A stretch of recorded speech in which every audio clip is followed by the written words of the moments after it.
Buenos días compañeros y maestra, en el día de hoy vamos a continuar hablando sobre el tema del muralismo mexicano. Ahora, ¿qué es? Bueno, fue un movimiento artístico iniciado en México a principios del siglo XX.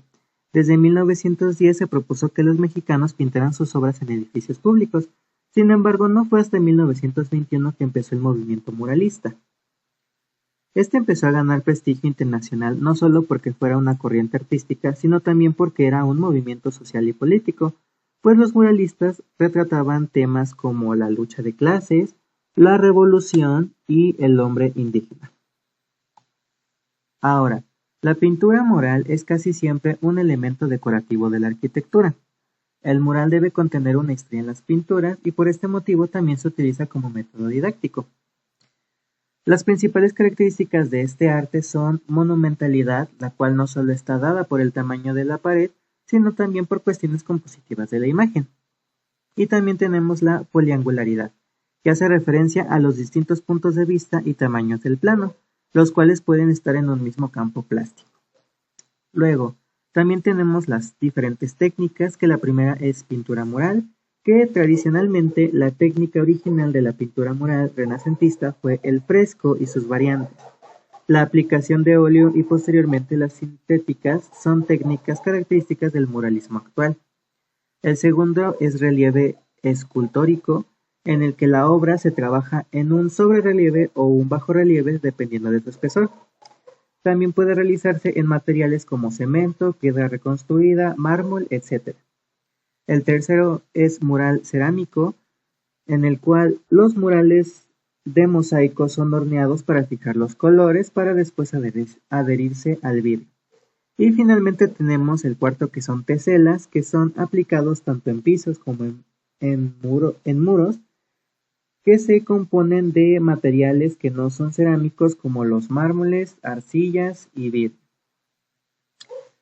Ahora también voy a presentar a dos artistas muralistas mexicanos. El primero es David Alfaro Siqueiros, el cual fue un pintor y militar mexicano. Es considerado uno de los tres grandes exponentes del muralismo mexicano junto con Diego Rivera y José Clemente Orozco. Nació el 19 de diciembre de 1896 en Chihuahua y falleció el 6 de enero de 1974.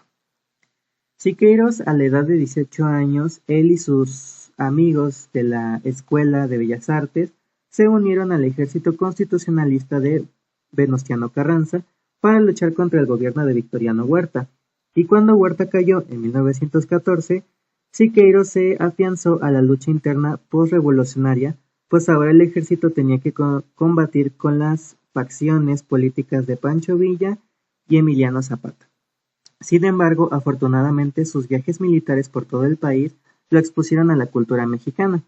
Además, en 1919 viajó a París, en donde absorbió la influencia del cubismo y conoció a Diego Rivera.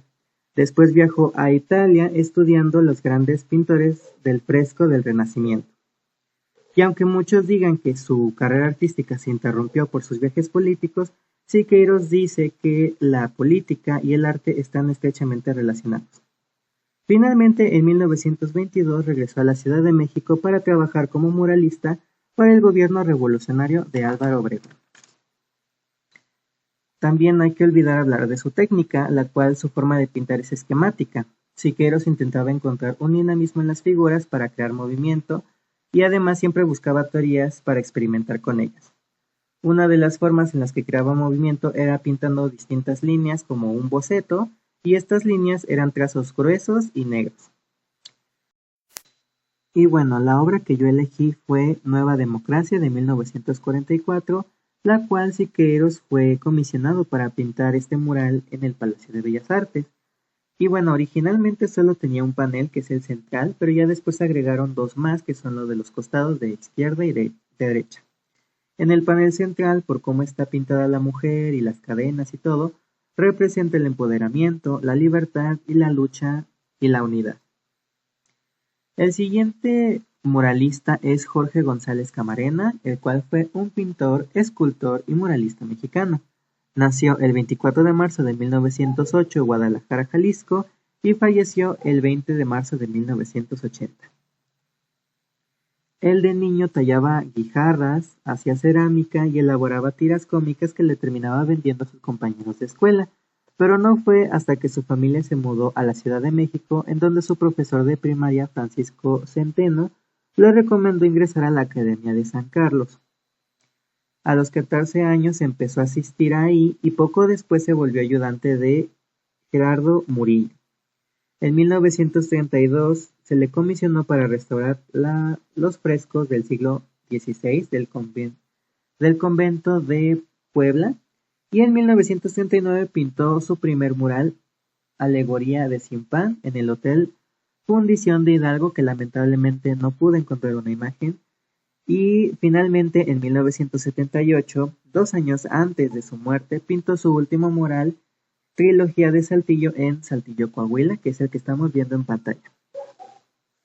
También hay que mencionar su técnica, la cual elaboraba sus pinturas con pigmentos naturales inspirados en la técnica de los tacuilos. También realizaba además investigaciones sobre arte prehispánico y popular, con el cual fue creando su propio estilo de pintura. Y finalmente, la obra que yo elegí de este muralista fue La Liberación de 1973. También está formada por 3 secciones que representan momentos de la historia de México. En el primero, que es el de la izquierda, es una perspectiva sobre la esclavitud y la situación agraria. En el centro se refiere al momento de la liberación de la humanidad y finalmente en el tercero, del lado izquierdo, se muestra un símbolo de sabiduría, vida y liberación personal.